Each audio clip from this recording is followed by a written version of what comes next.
ભેંસના આસળમાં હોજો આવવો, ગાંઠ થવી, મસ્ટાઇટિસ થવો, આ પ્રોડક્ટ ચાલુ હોય તો એ 70 થી 80% મસ્ટાઇટિસને રોકી શકે એમ. રોગ પ્રતિશક વધવા ન દે આ પાવડરના લીધે એમ. એટલે મતલબ બેક્ટેરિયા થઈ જતા હોય દૂધની અંદર. હા. અને આંચળ ખોટા થઈ જતા હોય. આસળ કઠણ થઈ જાય, ગાંઠું થઈ જાય, અંદર બળખા આવે, દૂધ બહાર નીકળે નહીં, આસળ હોજી જાય, આવ હોજી જાય, એટલે ફોદા થઈ જતો હોય એ કહી શકાય સાદી ભાષામાં. બરોબર છે. આપણે ઘણી જગ્યાએ સાંભળેલું છે કે ભાઈ દૂધમાં બેક્ટેરિયા થઈ જતો હોય, ફોદા થઈ જતો હોય, તો આ પ્રોડક્ટનો ઉપયોગ કર્યા પછી એ પ્રશ્ન નથી જોવા મળતો. 70 થી 80% આ પ્રોડક્ટ ચાલુ હોય ને તો રિઝલ્ટ મળે છે. તમે ગાયની વાત કરતા હતા કે એને કંઈક એવું થઈ ગયું હતું ને એ ગાયને મસ્ટાઇટિસ થઈ ગયો, એના લીધે આસળ વયો ગયો. આસળ વયો ગયો.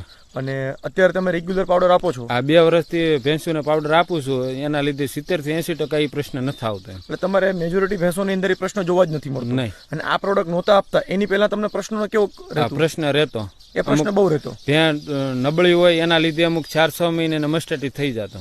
બરોબર. ડોક્ટરનું એવું કેવું છે કે રોગ પ્રતિશક ઘટે ને એટલે આ રોગ થવા બને છે. પશુની અંદર રોગ પ્રતિકારક શક્તિ ઘટે છે તો એના લીધે આ પ્રશ્નો આવે છે, આંચળ બ્લોકેજ થવાનો. તો આ પ્રોડક્ટ પેટવેટ રેગ્યુલર વાપરવાથી પશુની રોગ પ્રતિકારક ક્ષમતા વધે છે, એના લીધે પ્રશ્નો નથી આવતા. 70 થી 80% બને ત્યાં સુધી ન આવે એમ. બરોબર છે. Thank you. તમે રોજ કેટલું આપો છો પશુને? એક ચમચી સવારે, 1 ચમચી, 1 ચમચી સાંજે. એટલે રોજનું 10 થી 15 ગ્રામ જેટલું તમારા પશુને આપો છો. બીજા જે ખેડૂત મિત્રો છે આ પ્રોડક્ટ વાપરવી હોય એને તમે શું કહેવા માંગો છો? એને એક જ કે આ પ્રોડક્ટ